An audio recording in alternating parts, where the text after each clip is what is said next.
All right. Well, let's get this party started. It's just the top of the hour now.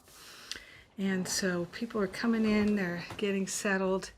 And we are going to begin with Angela Potts Maganda, who is going to give us our prayer. She's also our what we call our pilot.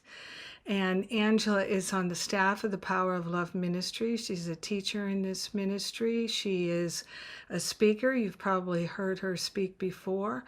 She is one of the certified spiritual counselors and a leader on all levels. And we are grateful to have your prayer here with us today, Angela. Thank you, Jennifer. All right. Okay, if you'd like to join me and just take a few breaths, place your hand on your heart if you'd like. So grateful for the opportunity to begin in prayer. So grateful to connect with the mighty I am presence, the loving presence of God. So grateful for the Power of Love Ministry, for you, Jennifer, for creating this opportunity for us to gather and be in this vibration of love and of joy and of peace, and to remember the truth together. And so we're opening ourselves to hear the music and the blessings from Ray today, to hear the message and the meaningful message that Aisha will deliver to us, to just open ourselves to receiving the maximum benefit and the healing that will come from Spirit speaking through both of these individuals. Grateful to just place on the altar anything that would distract us or interfere with us being fully present and available. And we declare that all that we receive today, we are willing and enthusiastic to go forward, to share it, to be it, to exude it. So we're grateful. We let the healing, the expansion be. And so it is, and so it's done. Amen. Amen, amen, amen. Yes. Ah, thank you, Angela. So appreciate that. Powerful prayer lifting us up. And I don't see Ray here. Is he here? There you are. Okay. There you are, Ray. All right. So Ray Davis is come back again with us, and I'm so grateful for that. He's a singer-songwriter on a mission to introduce the world to high vibe music and arts. High Vibe, according to Ray, celebrates the best and highest ideas of life, humanity, and each individual's unique opportunity to contribute something good to the world. Ray's songs speak of personal challenge and transformation. He uses stories and reflection to suggest new ways to deal with old, common issues. His voice, his music, his very being is soul medicine for those who are sick and tired of mediocrity and the status quo. And we love him. We adore you, Ray, and so glad you're back here again. Yeah, and I'm sure it's a treat for Aisha too. This is a treat for Yeah. me. Yeah, baby. I'm happy to be here. Good morning, everybody, or good day, or good afternoon, whatever you got, wherever you are. It's good. It is good. It's good, always good. So, songs one or two? It's gonna be one. Yeah, you're gonna do this one. Okay. So, this is a song of identity, identity.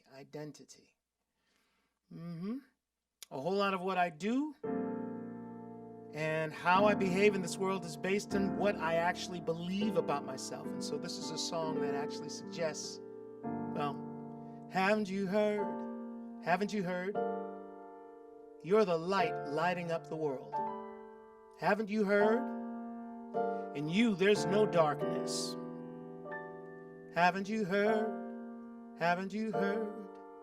You're the wet, you're the bread, you're the wine, the word. Haven't you heard? Haven't you heard?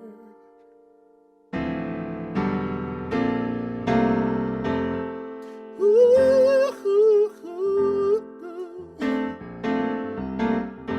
Ba, ba, ba, ba, ba, ba, da, da, da. sometimes it's hard for you to clearly see just how you're gonna keep it together. Your obligations and responsibilities, how you gonna meet them ends, how you gonna make it one more time. Now let's hear the truth of it. You are much, much more than this. Haven't you heard? Oh, haven't you heard? You're the light lighting up the world. Haven't you heard? Oh, haven't you heard? In you there's no darkness. Haven't you heard? Oh, haven't you heard? You're the bread, you're the wine, the word. Haven't you heard? Oh, haven't you heard? You're the light of the universe. I know sometimes it's hard to hold your head up high and show the world you've got it, you got it together. You think of things that make you wanna run and hide. Who would love you if they knew who you are? Who could you trust to understand? But now let's hear the truth of it. You are loved much more than this. Haven't you heard? Oh, haven't you heard? You're the light lighting up the world. Haven't you heard? Haven't you heard? In you there's no darkness. Oh, haven't you heard? Haven't you heard? You're the bread, you're the wine, the word. Haven't you heard? Haven't you heard? You're the light of the universe. You're not the things you have done. You're not the words that you said, or the heartache that you're going through. Oh, you are the bright of the sun. You are the glow of the moon. And in your presence, the things that seem dark fade away. Yeah, yeah, yeah.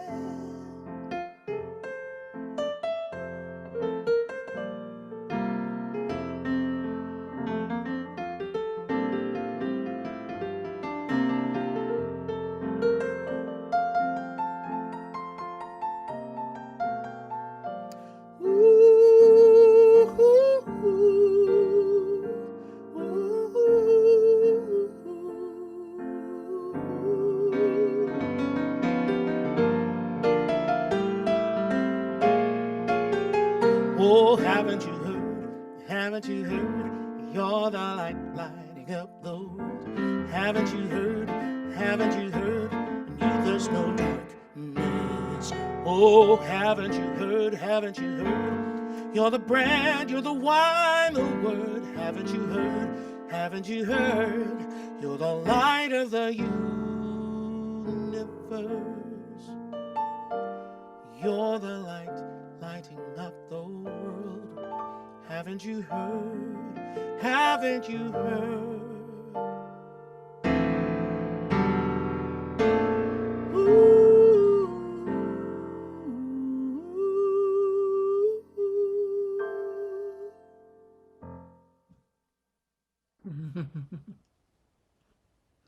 It takes one to know one. You're the light of the world, Ray. Oh, yes. Medicine for the soul, for sure, for sure. Thank you so much, Ray. Always appreciate your beauty, your light, your brilliance. And, well, keeping that theme going, beauty, light, brilliance. We have Eisha Mason as a speaker here, and Eisha Mason has been a teacher and a friend to me for decades, and I'm very grateful for her presence and her wisdom in my life. She's a transformational counselor, spiritual teacher, community facilitator, and an activist. As a spiritual practitioner of New Thought, Ancient Wisdom, she's taught classes and worked in private practice for 35 years. She co-founded Common Unity, the community outreach ministries at the Agape International Spiritual Center, and that's where we first connected and met. She's taught professional practitioner training at Agape for over a decade, and she's a published author focusing on the intersections of social justice, nonviolence, spirituality, and the soul work of social change. For the last 3 decades, she's created programs that support individuals harnessing the power of soul force for personal transformation, social justice, and peacemaking. She has served as founding executive director for the Center for the Advancement of Nonviolence and co-founder of Soul Force Trainings after spearheading the launch of the first season for nonviolence in Los Angeles in 1998. Eisha co-founded Acts of Power, the liberation of the African American soul training, and Community Healing Forum to assist affected communities in responding to loss and trauma. For 9 years, Eisha hosted the Morning Review and later the Way Forward radio programs on KPFK radio.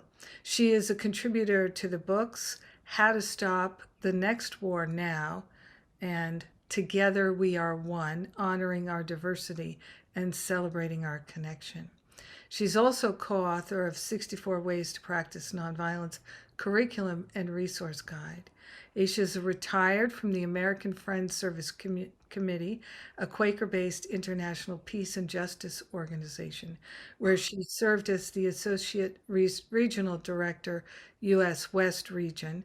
She supported programs addressing immigration rights, economic justice, and healing justice. And I reached out to Eisha because I would like to hear what she has to say about what's going on in the world and how people are thinking about it, how people are processing it, and particularly what's going on here in the United States with the outbursts of violence and the diversity and the, well, all the stuff. So I'm really glad that you said yes, Eisha. I'm so happy you're here, and I know you're going to bring a strong message, and you know me well, so you know that's what I like. Rip the Band-Aid off. Let's do this thing. Let's go for it. Thank you for saying yes. Thank you, Jennifer. After we talked, I thought a couple of times, why did I say yes? But I know I said yes because I had and still have a lot of work to do personally around the current events in our nation. So I'm speaking today, I'm sharing today from a place of humility and my own imperfection. And that's okay. Because I think that as a personal and a spiritual practice, the goal may not be so much perfection as it is to continue to faithfully practice. And what we have facing us today is an accelerated postgraduate course in spiritual practice. So what is important to me is to respond to the current events, and I mean the wave of mass shootings and violence that is sweeping our country. How do we respond to that in a meaningful way as people of faith? And I want to define what meaningful means to me so that we're all in the same conversation. A meaningful way means that I respond in a way that leads me back to myself, my true self, in a way that centers me, grounds me, reconnects me with my own sense of wholeness and peace. That's part of what a meaningful response is. A meaningful response is also that I respond in a way that helps to address the current suffering. Those who remain behind, who will be coping with what has happened to them and around them for a long time. I was in Buffalo, New York 2 weeks ago, and there was a woman who was sharing who survived the shooting at the Tops supermarket. And she said people have forgotten already about the 30 or so people who survived that. And yet they are in such need of support and love. So a meaningful spiritual response must also address the current communal pain, must help alleviate that pain. And then the third part of a meaningful spiritual response is to address the fundamental causes of the suffering. So we want to take care of that which is currently, but we also want to prevent this in the future. And so for me, there's not one answer, but there is a collection of responses that are being called forth from within us. We have to take care of the self and the community. We must have repair and prevention, because not just because we're good people or nice people, but because we're all connected. That's the most fundamental spiritual principle. We are one. So what happens to you over there happens to a part of me. Your fate is my fate. That's what Martin Luther King said, that we will work together, we will live together as brothers and sisters and siblings, or we will perish together as fools because of the perceived sense of separation. So helping others, supporting others, addressing the larger problem is in my own self-interest. But I would say that it is in my own soul interest. It's in my soul interest, and this is why. There is that story of the Good Samaritan in Scripture, and it is about a man who has been beaten and robbed and left along the side of the road. And there are two faith-based people who walk by this man and avoid interacting with him. And then finally, there is the Good Samaritan who comes along and decides that he will help this man. Now, the understanding is that perhaps the people who walked by are thinking, well, what will happen to me if I help this person? I might be late. Someone might attack me. Maybe he'll sue me because I didn't take care of him properly. So they're thinking about self. And when Martin Luther King Jr. responds to this story, he says, well, what will happen to this man if I don't stop? In a sense, because I am my brother's keeper, because we are one. So he responds because of his compassion and empathy. And as Jesus says, he's responding to the question, who is my neighbor? He says, we are each other's neighbors. And I would go one further. What would happen to my soul if I don't respond? What would happen to my soul if I don't respond, if I don't show empathy and compassion and courage? So we have many reasons, great motivation, not to just take care of ourselves, but to be actively concerned with what is happening to those around us. We can't succumb to the idea of, and I hear this sometimes in New Thought, Ancient Wisdom circles, oh, it's all good, it's all God, or it's karma, or in some circles, the universe, the arc of the universe bends toward justice. So it will all work out in the end because there is the natural activity of spiritual evolution. And what is being omitted from that conversation is that the way that arc bends, the way spiritual evolution takes place, is through and as us. Let me repeat that. Transformation, change, spiritual evolution takes place through and as us. We are the instruments of the divine. We are the channel. We are the living light of God. So some would say the bad news is we are all responsible. We can't point the finger over here and over there and blame these people, which is so popular. We are all responsible. We all have a responsibility to heal, to prevent, to address the root causes of this pain and suffering in our country. But the good news is we are able, because God within us is able, because the arc of the universe does bend toward justice. So we only have to align with that divine energy and be the activity, the embodied activity of that energy for justice, for peace, for harmony to reveal itself.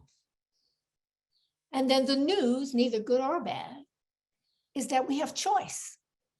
We can choose to participate, or we can choose to not. And that too is an active choice. So how will we choose to respond to these events? Will we be a bystander? Will we become actively involved? And how will we bring the power of our spirituality, our consciousness to these events and conditions and the conditions that created them? Like, how do we bring our power? And that is so key to this conversation, to remember that we have power because there is only one power, fundamental spiritual principle. When we are aligned with that one power, the universe lines up behind us to reveal its good, its goodness, its divine possibility. So again, I'm asking, how do I respond in accord with my spiritual values? How can I be part of the solution rather than part of the problem? So I want to just take a moment to just acknowledge what is taking place, because I've kind of talked around it, and we tend to talk around it, but I want to be very direct. Over the Memorial Day weekend that just passed, that's 3 days, there were at least 12 mass shootings in the US. And by mass shooting, that means 4 people killed, not including the shooter. That was after the shootings in Buffalo, New York, the shooting near me in Orange County at a Taiwanese church, and the shooting in Uvalde, Texas. That was after. And today, there have been more shootings in the US than there have been days in the year. Let me repeat that. More mass shootings than there have been days in this year. And in 2020, the Center for Disease Control named firearms-related injuries as the leading cause of death for children. So that's what is. And I just want us all to take a breath on that and just bring the loving to that. Take a moment with that. Take another breath. Don't hold your breath. And there are guns in other countries. There are bullies in other countries. There is mental illness in other countries. There is decline in church attendance in other countries. There is violence in the media in other countries. And yet, what is happening in our country is unique. So how do we respond to that? So the first thing is to take care of yourself. Take care of yourself. And I want to share my experience of taking care of myself, which is a work in progress. When the shootings in Buffalo happened, and this is the latest in a series of violence against Black people, I had an instant where I felt the punch of it. And then I didn't feel anything at all. But because I practiced self-awareness, I noticed I'm not watching the media. I don't want to engage in these conversations. I don't want to read about it. And I feel nothing. But I've been practicing long enough to know that nothing is numbness. And numbness means a part of me has said, I can't handle this right now. We need to put this on hold. So even when I went to Buffalo and I prayed and I was participating in vigil, I felt like I was gazing through water, like I wasn't 100% anchored inside myself. And then the school shooting happened. And I noticed the same thing. There was a moment of, and feeling that for me, it's like a punch. And then I kind of just detached. But something else that happened was that I started having heart palpitations. And my gut started giving me a lot of problems. And I thought, oh, I wonder if there's connection. So I contacted my health practitioner and he's taken a reading of my organs and he says, oh, your gallbladder's off. Your gallbladder has to do with anger. Let's see how you're doing. He said, wow, you are rage-filled. And I knew he was telling the truth. I couldn't feel it, but I knew it was in there. And then he read my heart and he said, oh, your heart is so sad. And I knew that was true too. And it got clear to me. And it's okay that I was angry. I had a right to be angry and that I was sad. What kind of human being would not feel touched by what's happening? And at the same time, I know too much of these emotions can harm my body. And I love my body. I don't want to hurt it. And I know that if I rage, I become more like what frightens me. I become more like that rather than having that energy transmute more into what I believe it is the highest possibility of love. So in a sense, I become part of the problem rather than part of the solution. So my question becomes, how do I hold the creative tension for transformation, for change, for healing, for the power of love without falling into rage and sadness and without being in denial? And as everyone here knows, that's where that spiritual practice comes in. You know, I went back to community. I went to my practitioner. I went into meditation. I spent some more time walking in nature. I spent more time writing because writing for me is healing. I spent more time moving to help move this energy through me. And when I went into meditation, I have a place that I can go to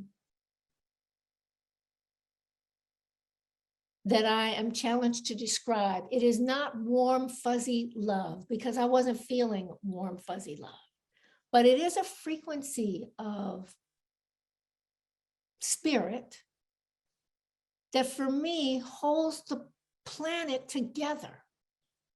It is a quality of being that holds the planet together while humans are going through their human evolutionary process. But this frequency holds the divine pattern in place. And I could go there. I don't have to feel loving to go there. I have to just commit to that frequency. And gradually, I could begin to pray out loud and remember my mission. I have a mission. We each have a mission. And my mission is to broadcast this vibration. My mission is to hold a vision of what is possible in terms of love. My mission is to hold the way open for spirit to manifest the vision. And I could recommit to not being diverted from my mission. I could feel resolve rise back up in me. I felt the strength to hold the portal open because it doesn't require might, it simply requires willingness. I can say, I don't feel it, I can't find it, but there is that within me that abides in it at all times. It's the essence of my being. I turn to that spirit within me and I yield to that. I surrender to that which is greater than my human sense of self. And that is what our practice offers us. So I can be honest, I'm not feeling love for everybody. You know, Langston Hughes, the great African-American poet, writes in a poem about children. He writes about those who feast on blood and gold. I'm not feeling love. But I know that if I cannot pray for those people, if I cannot return to absolute truth about them, then this does not end. So no matter how I feel, I have to commit to the prayer, to the practice, to the truth.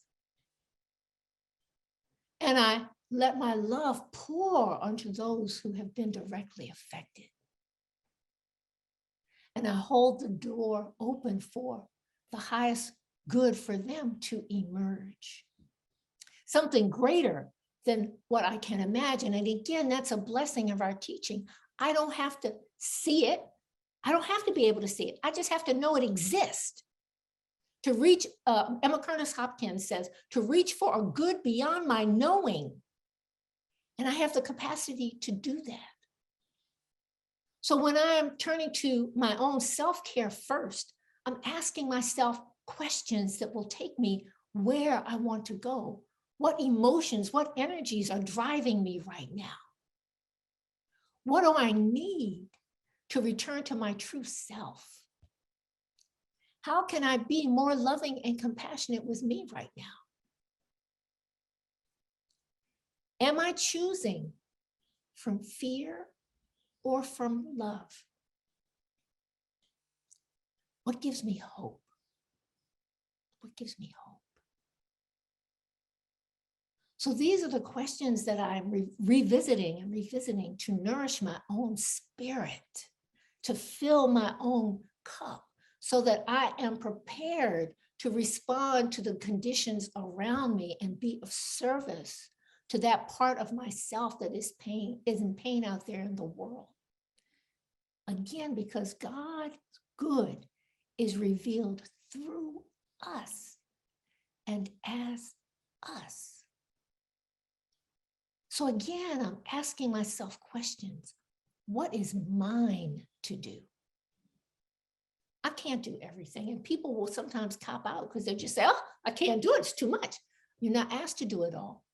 We're asked to do what is ours to do, what our unique gifts, talents, consciousness can contribute. What is my opportunity here to serve? How can my gifts support myself and others? In order to be of service, what do I need to let go of? What is seeking to emerge as me? How do I keep my heart open? How will I use my power? I'm saying that again. How will I use my power? The one power of the universe and my capacity to connect to it. For the work that lies before us right now, there is no one better prepared than people of faith, true people of faith, because we have both faith and spiritual principle. So when our faith is wavering, we have principle. I may not feel it, but I know it. We have spiritual practice. and we have spiritual community. And do not underestimate the power of community, because it exponentially increases what we're able to do alone. And it's all based on love. There is no otherness. There is no duality in that which undergirds all of our work. So we use our gifts and talents in a way that is appropriate for us. I primarily do healing work. I do facilitation. And so that is where I'm looking to be of service right now, how I am participating. But I also know that we need to change the way things work. There is some policy change, law change, institution change that we need. And I've been in conversations where people say, I'm not political. And I think that's inaccurate. We all are.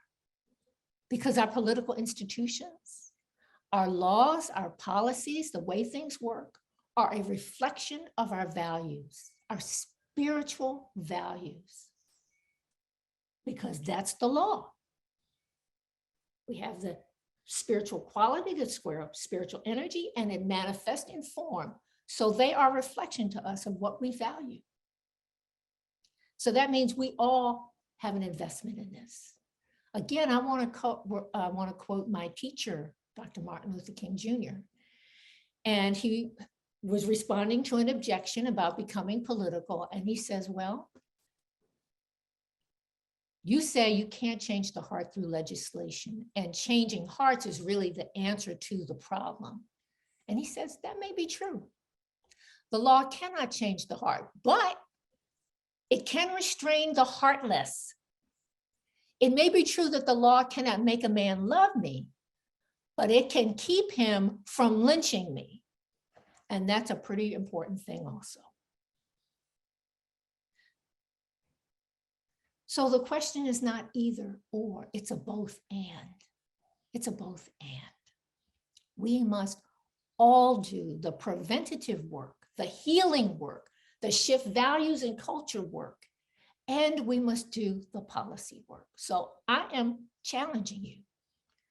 Join a campaign, write letters, call officials, donate money, participate in or create your own vigil or community action. If you're an artist, create art. If you cook, cook for those who are on the front lines. Donate your time, volunteer your healing talents, organize group meditations and prayer circles, build community, because we're stronger together. You must find your own way to contribute, no excuses. And I challenge you to find out how you can contribute a little beyond your comfort zone, because then you know you're growing. And I challenge you to commit to the long haul. If you go to one demonstration, that's not going to cut it. If you make one phone call, that's a good start, but that's not going to create the change you want to see. The way forward to something better, something that more accurately reflects our spiritual values, to the way forward to a greater experience and expression of God individually and collectively, it's on us. And we are able. So I want to close with the words of some of the lyrics of a song by Alicia Keys. I just love this song. And she says, I have a voice, started out as a whisper, turned into a scream, made a beautiful noise, shoulder to shoulder, marching in the street. When you're all alone, it's a quiet breeze. But when you band together, it's a choir of thunder and rain. Now we have a choice. I have a voice. You and I have a voice. Let it be the voice of love in action. And so it is. Thank you so much. Hmm.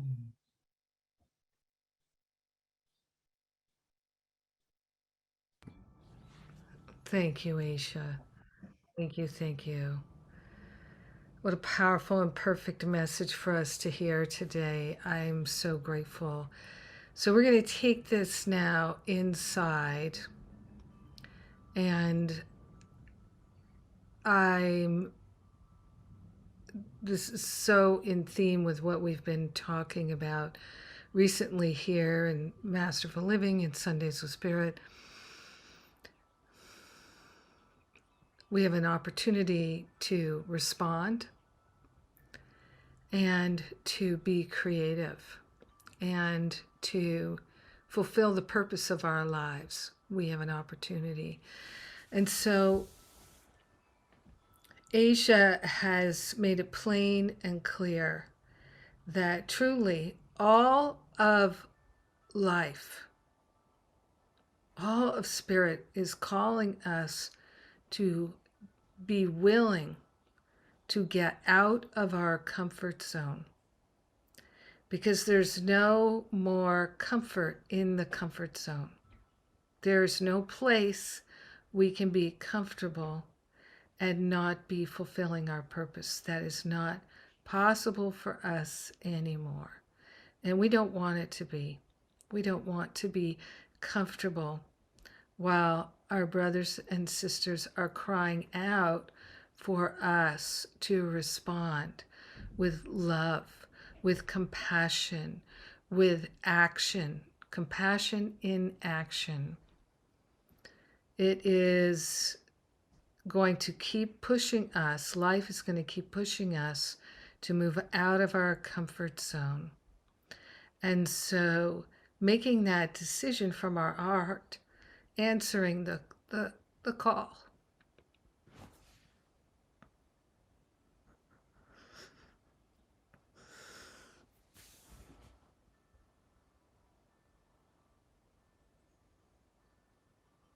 It's the only way to go now.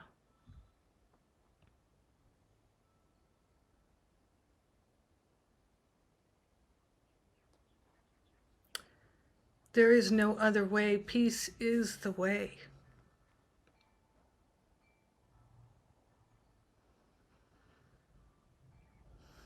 We don't have the luxury of being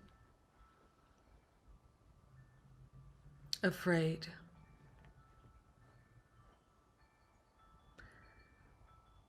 It's time for us to all recognize that power within us that Aisha was talking about. It is the power of love within us. So we all know that Nelson Mandela was quoting Marianne Williamson when he spoke as the new president in South Africa, talking about what A Course in Miracles says that Marianne was referring to, that we think we're afraid of the darkness, but we're actually afraid of the light, the incredible light and power, the light of the Christ within us. We feel unworthy of it. And so there's this constant temptation to hide in the shadows and to say, well, I'm not worthy, I'm not good enough, I'm not special, I don't have what it takes. Other people do, but not me. And what we know in this Power of Love ministry is that if we're willing, we can prove that that is not the truth of it. That's a story we tell ourselves. It's an old, old story. But our story is the story of God's infinite glory, and the power of that infinite glory must be expressed for us, through us, as us, no longer praying to God, but praying as God, living as God, showing up as God, knowing that that is the purpose of our life, and living that truly helpful prayer, that we don't have to know ahead of time what to say or what to do, but we show up fully prepared to respond. We have the ability to respond. We have responsibility. And that ability to respond, that responsibility is our answered prayer. It is our answered prayer to live in that place of responding with love to everything, everything, no exceptions anymore. Responding to love to the slightest, with the slightest annoyances and frustrations. So right now I'm inviting you to look within. What is calling you to show up as the power of God, as the living Christ that takes you out of your comfort zone? That it has been calling to you and you have been saying, I'm not qualified. It has been calling to you and you're finding other things to do. Making excuses that, oh, but I need to get this done. Oh, but I need to focus on this other thing. Oh, but there are all these other obligations.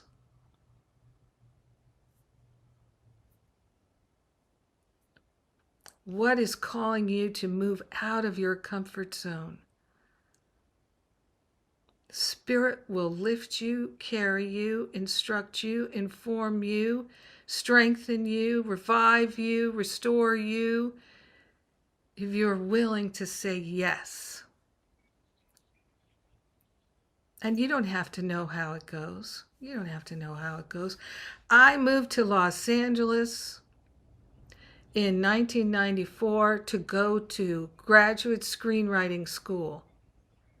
I did not go there to become a minister.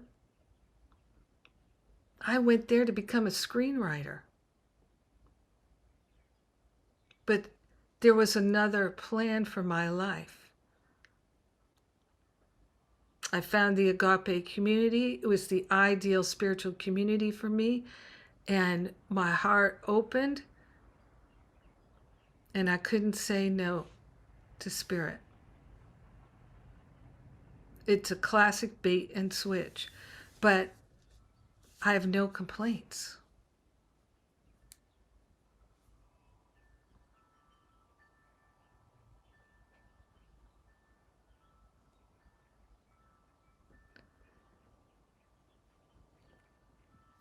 Now, living in that place of stepping out of the comfort zone has become the comfort zone. Knowing that this is the place where I feel aligned with the divine. I feel aligned with purpose, with Spirit. I'm answering the call.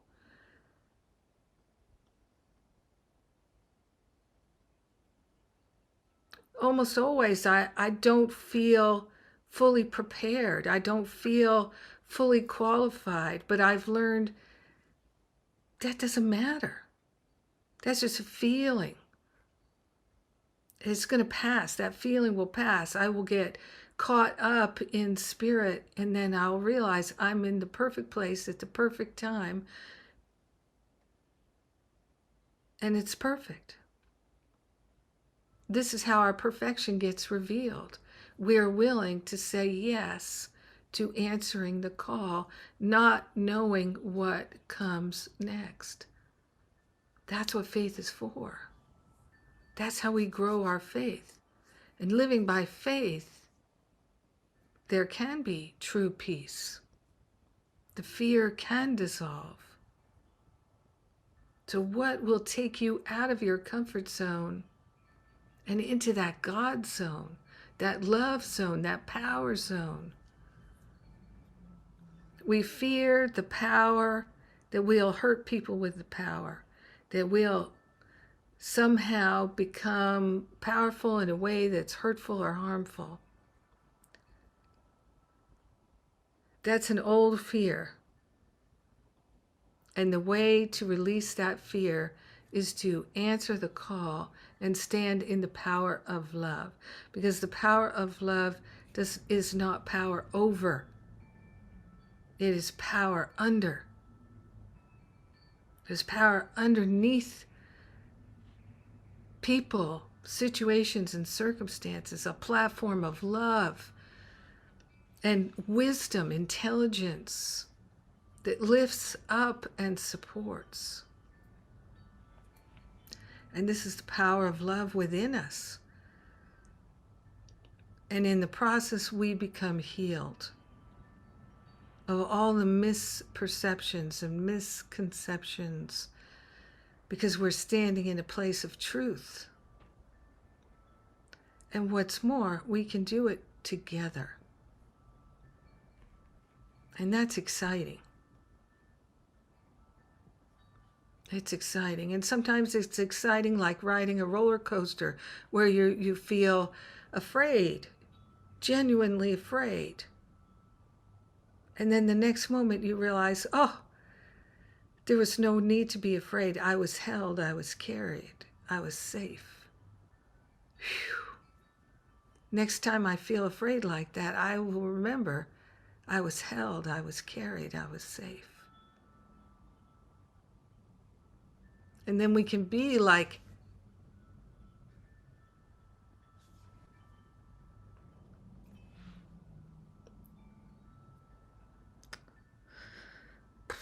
so many of our ancestors who walked in the dark, feeling the moss on the trees to know which way was north, because they could only walk at night, the darkest nights.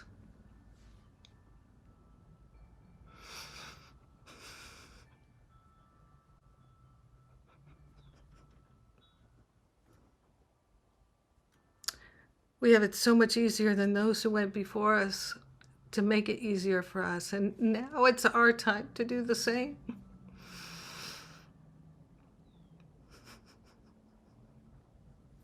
To love without conditions.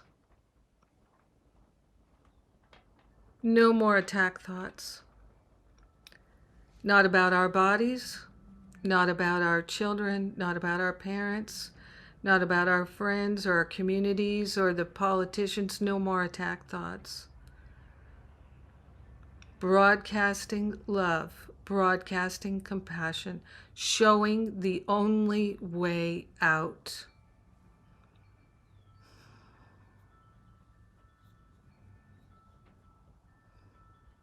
And yes, we do need laws that protect people from other people's insanity. Just like we needed laws to keep the children out of the factories, we need laws to keep the guns out of the crazy people's hands. And we need love instituted into our institutions. Love and compassion and kindness and patience, so that little boys grow up with love and compassion and patience and kindness.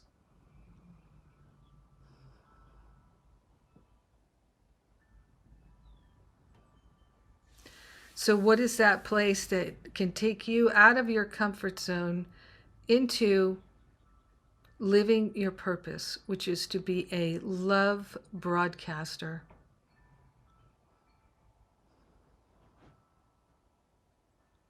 It doesn't need to be big. There is no big or small in God. There's just, what are you being called to do that you have been resisting?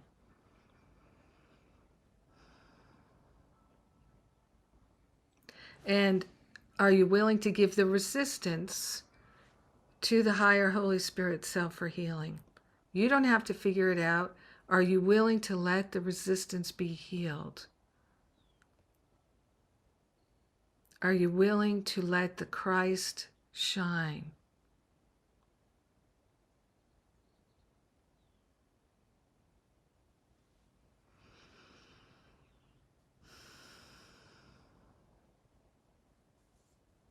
Are you willing to just start with yes? Yes. Knowing that there will be times it feels perhaps scary, overwhelming, beyond your abilities. but that you are not alone, never alone, always led and guided if you're willing. Let us prove God and be that living demonstration, rolling the rock away, coming out of the cave, out of the tomb, to blossom and bloom.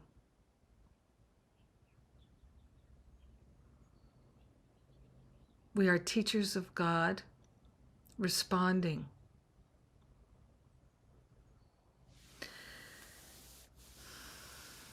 All right, so Ray, can you anchor us in your beautiful music in this message here?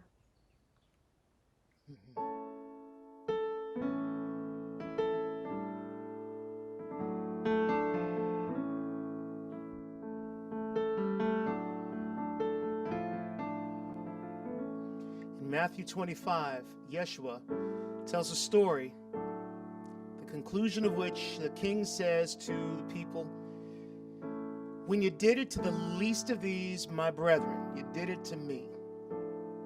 This song is based on that story, and it asks the question, how do I respond to the calamities and the problems that seem to be all around? Am I going to find someone or some institution to blame? No. I'm going to ask the question, how am I being in this space? How am I treating the least of these? This song is called The Least of These. La la la la la la la la la la la la la la la la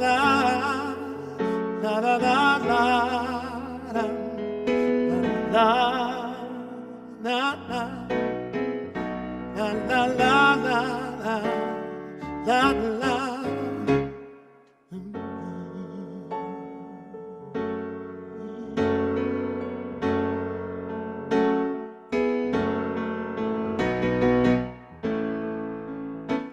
I've got something on my mind, and it's high time for my confession. To the world I may seem kind and a success in my profession, but when I search deep in my soul, I find a hole about the size of your depression. And I wonder, could it be the solution is calling for me? Whatever I've done to the least, whatever I've done to the least, oh, whatever I've done to the least of these, well, I've done it, I've done it, I've done it to me.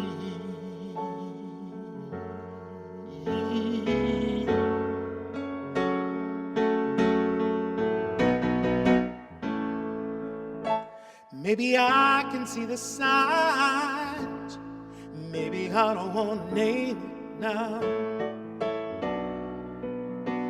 Maybe I believe some lies, but it breaks my heart to claim it. Maybe I've been socialized to minimize the pain you feel, then just reframe it.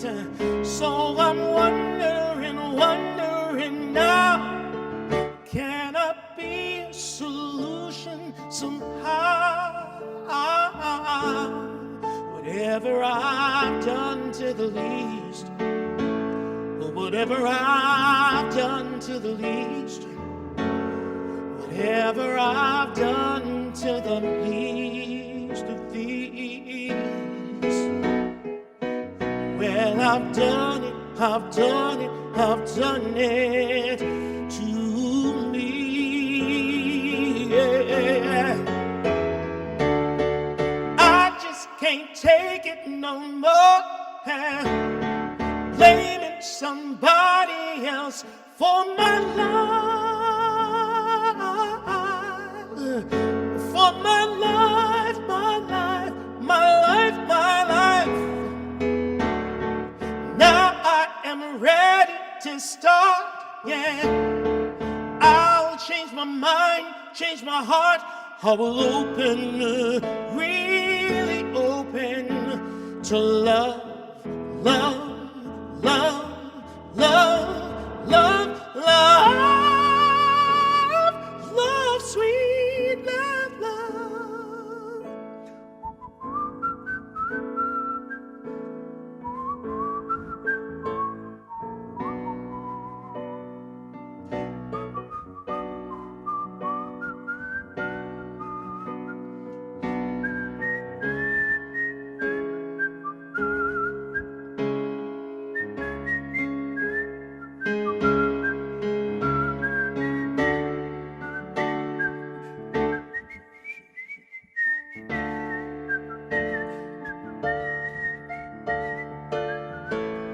Whatever I've done to the least, whatever I've done to the least, whatever I've done to the least of these, oh, whatever I've done to the least, whatever I've done to the least, oh, whatever I've done to the least of these. Well, I've done it, I've done it, I've done it to me.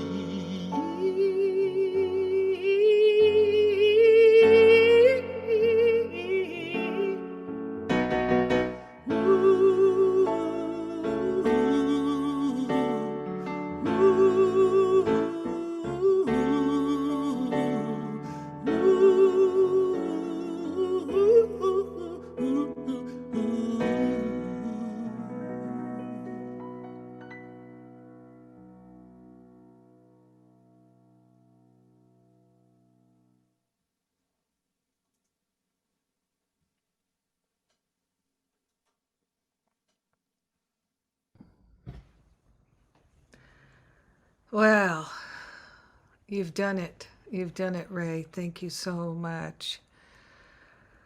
Oh, this is so good. Thank you, Ray. Thank you, thank you. All right, we're going to do that thing that we do here in our Sundays with Spirit. We are going to go into a breakout, into small groups. Angela has organized them as our pilot. And in our small groups, I'm going to invite you to talk about how you feel about moving out of your comfort zone. What would that look like? Do you have a willingness? Are you going to follow through? Are you uncomfortable? What is your plan to work with the discomfort and to be in your heart? And how are you feeling about these things? So I only ask that in your groups that you make sure that everyone who would like to speak gets a chance to speak. You will see the timer counting down there. It's not a lot of time, so I invite you to just make sure everybody who would like to speak, and you don't have to if you don't wish to. It's so powerful just to be able to listen to others share and hold them in your heart as they share. So let's open those rooms, and here we go.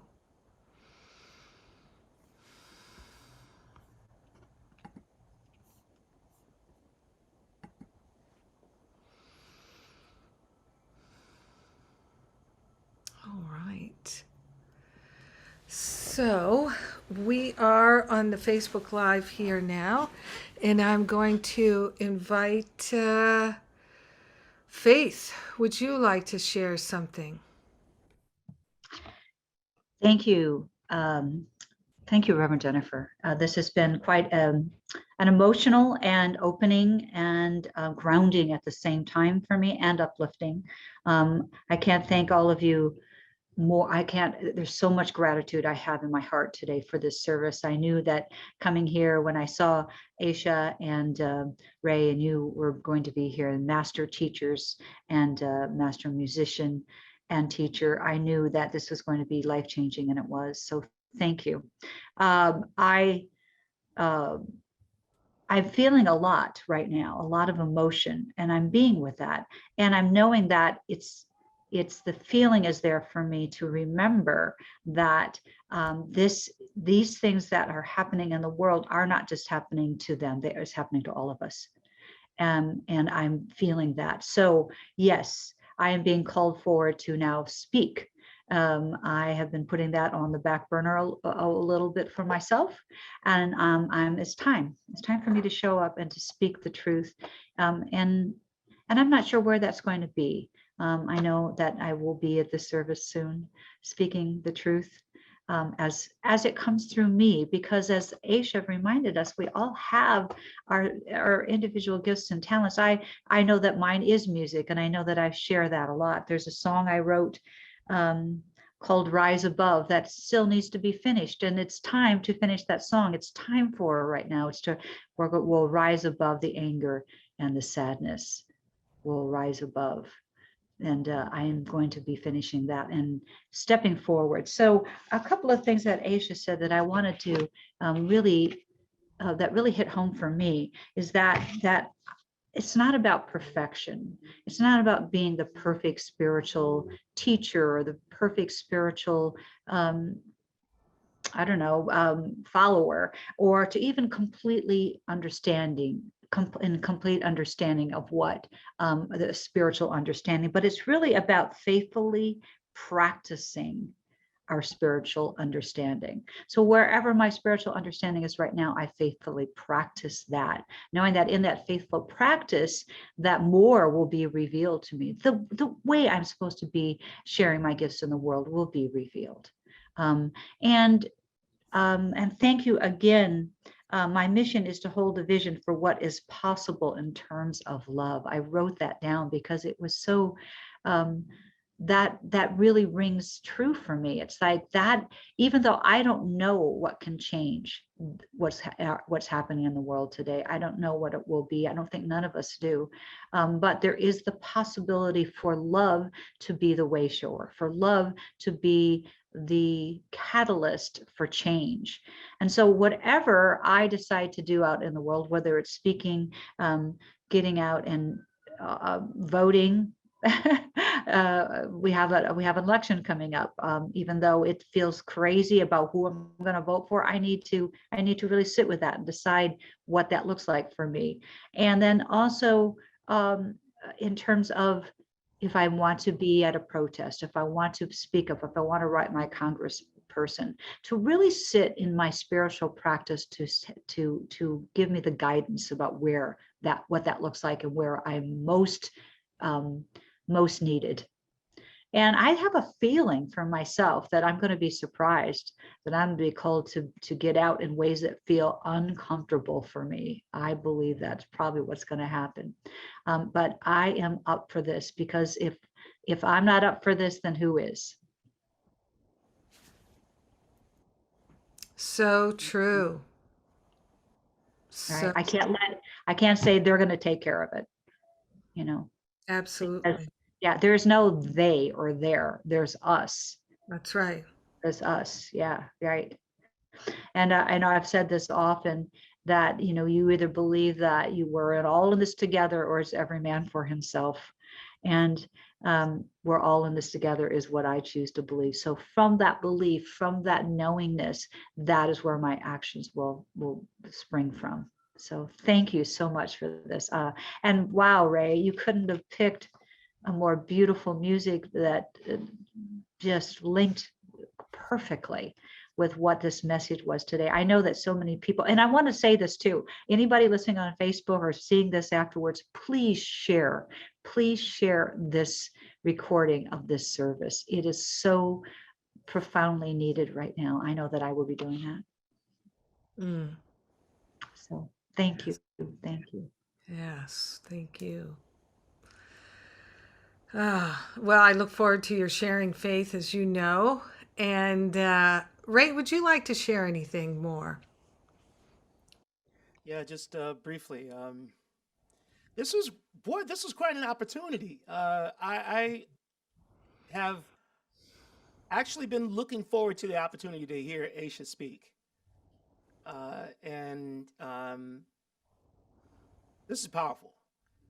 And your prayer and meditation, Reverend Jennifer, this was very stirring for me. It was a bit to kind of collect myself to be ready to sing. As far as so much to say, but so little time. We are in this together. I really like what you said there, Faith. We really are in this together. And what I'm learning more and more now is the more I identify myself as one, as the one as me, the easier and more natural it becomes for me to identify everyone else in the same way. And once that is done, it really is more difficult for me to mistreat someone. One of the things I really appreciated about Aisha's talk was bringing up that quote from Martin Luther King Jr., and I had not heard that one, where he's talking about the spiritual solution to things and changing men's hearts, and actually the last part of it, but I had heard the last part of it. Yeah, the law is not going to change someone's heart, but it sure can stop the heartless. It can change a heartless. It can't force someone to love me, but it can keep them from lynching me. That is absolutely so. And the change of heart is necessary for all of us who are the voters, who are those who place those in power, to write the kinds of laws that will prevent the lynchings. So the change of heart is the first and fundamental thing. So my step forward is making sure that I am fully inducted into what I call the evolution revolution. I'm fully involved without evasion, without holdback. And there are some specific things musically and that I'm preparing, because this is my corner. This is where I get to do the thing that I do. And so, high vibe music for me is it's a calling. It's not just a way to make a buck. Bucks are good, but they come when as needed for that which is necessary to go out. So I've got to be about the going out. I've got to be about the giving, about the loving in real time, as opposed to planning on the. I'm going in a bunch of different directions, but thank you for this opportunity today. Yeah, thank you, Ray. Perfect. Yes. Angela, would you like to share something? Well, thank you. It's an honor to be here. I always think about how I could be gardening, I could be doing other things, but what we're talking about here is so powerful, and I'm so grateful to be a part of this community and that I'm signed up for today. And I really thank you, Eisha, for just the call and the strength from which you made the call. When you were talking about, I'm on a mission, and it's like, your voice was, it was powerful, and it was like, and it's just when you're listening, when I'm in the audience, I can take that, that kind of passive feeling like, yes, I'm here, I agree with you. But when you speak, it was really a calling forward to start, to not just be the listeners and we're doing our spiritual practice at home quietly. And, I can be I'm not going to say guilty. I can more focus on the microcosm of my life, because that gives me enough practice right there, which is important, which you were talking about. And I feel like I used to give the excuse that my personality more is drawn to the microcosm. It's like I would say before, I can't really take in the whole macro. But that's where I'm meeting my sort of excuse layer right there. Like, because I can, who's the I who can't take it is not the real me. So it's just not needing to perhaps do anything perfectly. But what I get always is just, are we making a space to be listening to what is ours to do? What are we being called to do? What are we being nudged to do? No matter what our personality would do, what would our spirit have us do? Because that's different. And that's what I kind of spoke about last week in my talk, which was just how in chapter 5, it says somewhere about how the Holy Spirit will help you reinterpret everything. And so that was really my message, was like, are we asking for spirit to help us with what we're looking at? Because it's overwhelming. And if we just go toward our personality, we might do all these things like shut down or not focus or have these excuses. But when we say, just what's mine to do, and that becomes a practice in itself. And then when you know your mission while you're here, then you know the questions you're asking spirit. So all that just feels like a great reminder. And thank you. And thank you, Ray. And just for being amongst people for whom faith is your foundation is in itself Yes. inspiring. And it's like, I feel like I'm with, like, you know, just the soldiers, the spiritual soldiers. And you're like, wow, it's like being around Navy SEALs. You're like, look at their ripped muscles, but it's kind of that feeling of like, wow, yes, okay. So yeah, thank you. Eisha, would you like to share something? And thank you so much, Angela. That was beautiful. Very inspiring. About what? About being called? Anything. Yes, yeah, anything. We have 7 minutes before they come back from the breakout, so.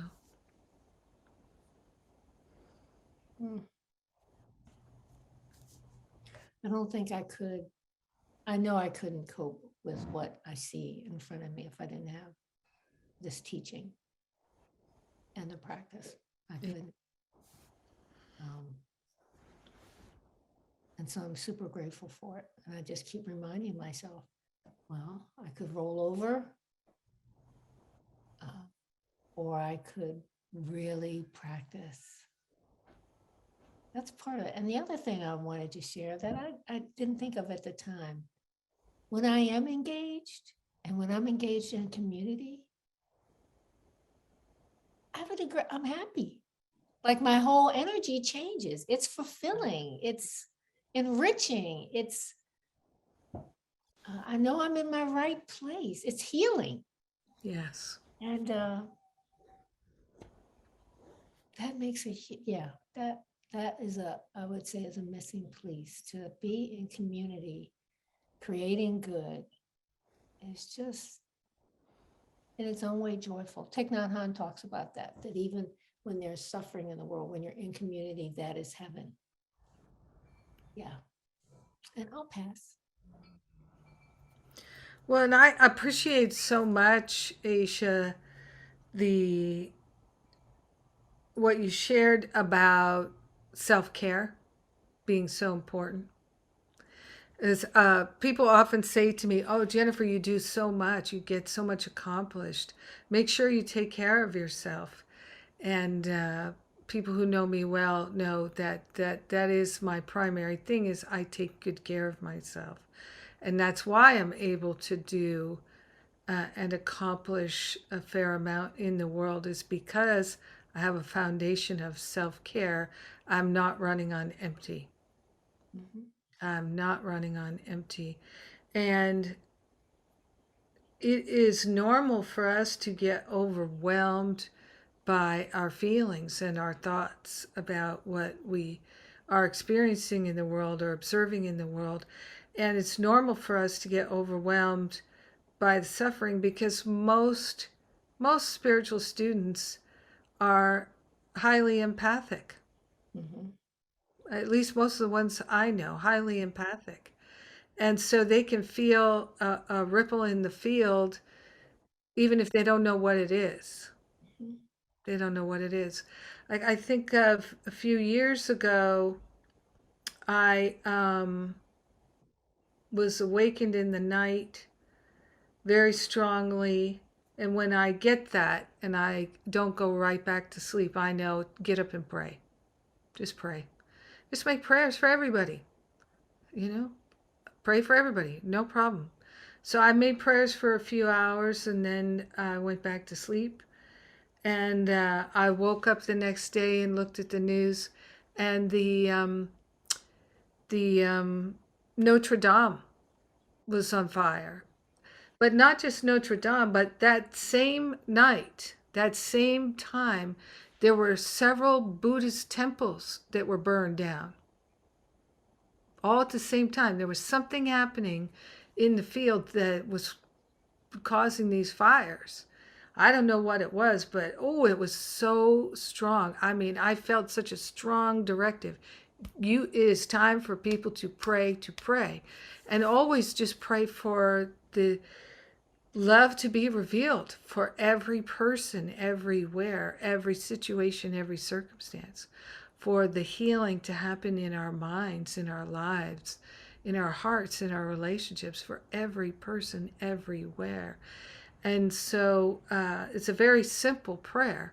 Just keep praying it, praying it, praying it, knowing wholeness and freedom and joy and harmony and peace and wisdom and clarity and prosperity for every being on this planet. And there has been for so long, as long as we can remember in human history, tremendous injustice because there's still slavery in the world. Mhm. So, and slavery, I mean, if you go way back, there's still slavery, and there's slavery now. So, the ultimate injustice, slavery, and the mistreatment of children, and sexualizing of children, and all of that. And the only way that those things get transformed is for the people of good conscience to take action and become leaders and to demonstrate the power and the presence of love, to change our minds, to not be passive but to be active. Love is so active, and so often people think it's not enough. It's not enough, but it is enough. It is enough. And love will make laws to protect people. That is a loving thing to do, is to make laws that protect people, that protect workers, that protect the earth, that protect innocent children. We need to have laws that protect people because some people don't know that what you do to the least of them, you do to me and to everyone.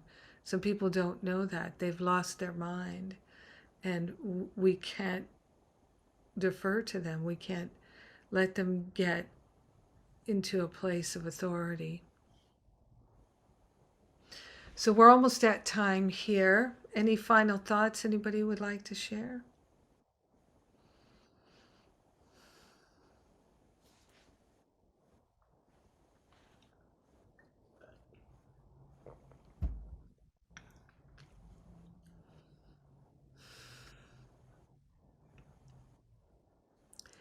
Yes, we're being called to be far more evolved, far more tuned in, to pay attention to the littlest thing.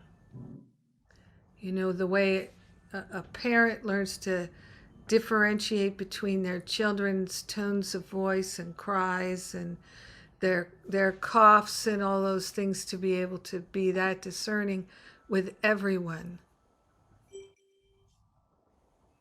Yes, we're learning that that is the way to go, that we can't just look and see, oh, someone is troubled and think, oh, I'm going to go the other way, but to be able to look at someone who's troubled and say, I'm going to go sit near them and make prayers.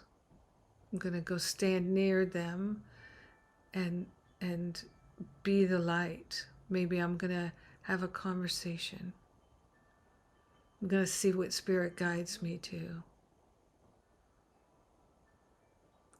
You know, I've never had a bad experience when God guided me out of my comfort zone. I'm trying to think if I have. I can't think of it. I think that's important to note. So we've got folks coming back from the breakouts here. Everybody's back. And how was your breakout? Was it good? All right. So I personally would like, I know so many of you, I would like to hear what you're feeling about stepping out of your comfort zone, and to invite you to use our Zoom chat here.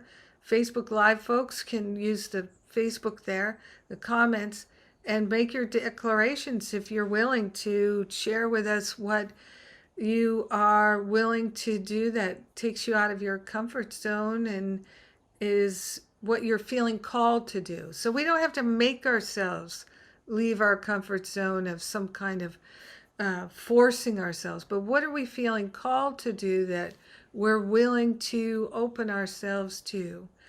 And as I was sharing just before everybody came back, I can't recall ever being regretful that when Spirit guided me out of my comfort zone, that I think, oh, I shouldn't have done that. That was a mistake. I only have felt that way when I resisted answering the call. I've only felt regret when I resisted answering the call. Never when I answered the call. And so often I have felt ill prepared.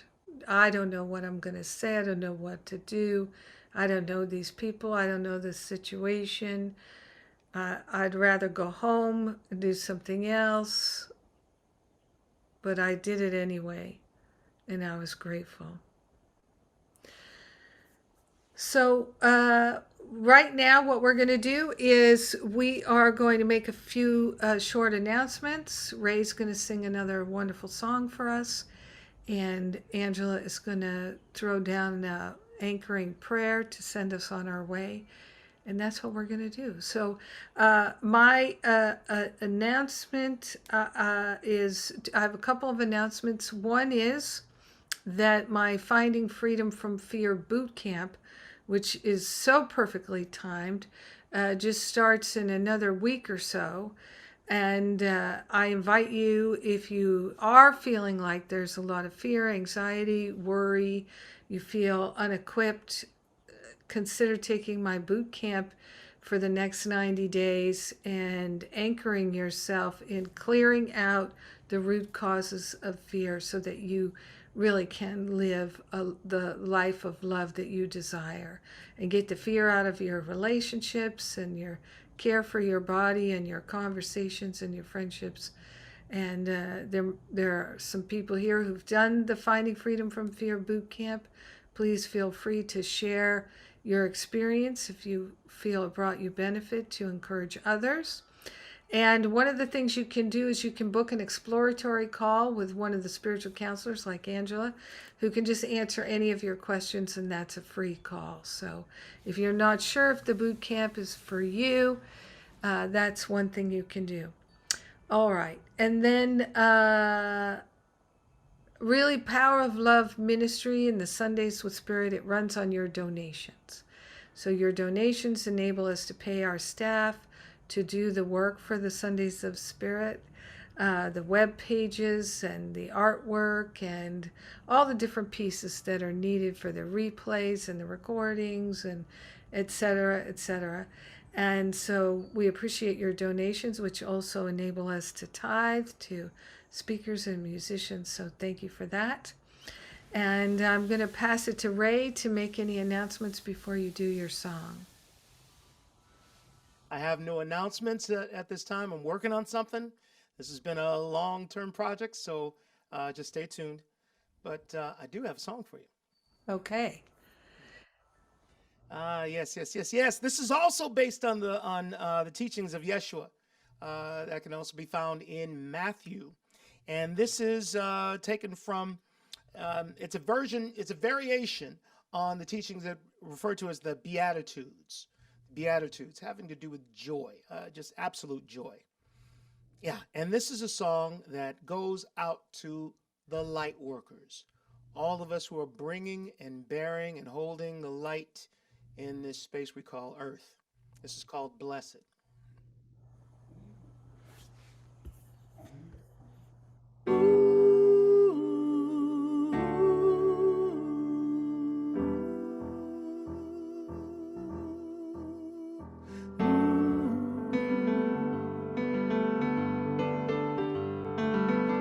If you are one bringing light to the darkness, then the rising sun will call you blessed. If you are one who in darkness will nurture the light, then the setting moon will know your name. If you are, your name is blessed, for you are tested, for you are rebuked and you are scorned. Though they revile you, they can't defile you, for all receive their just reward, just reward.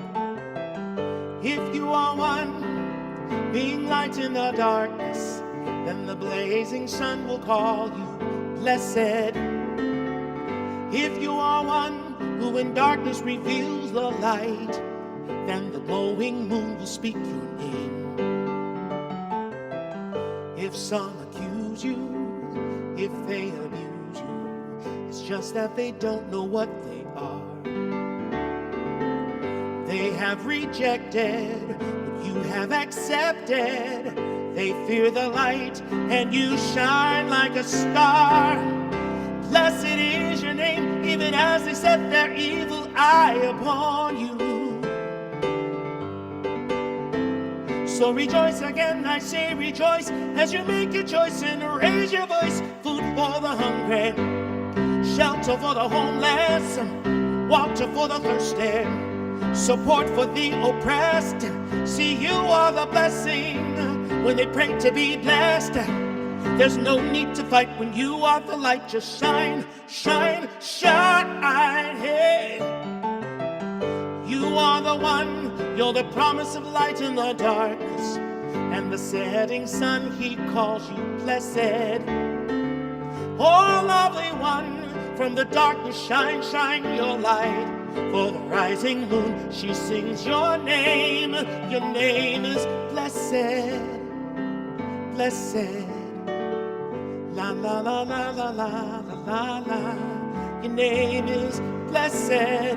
Oh, blessed, yes. La la la la la la la.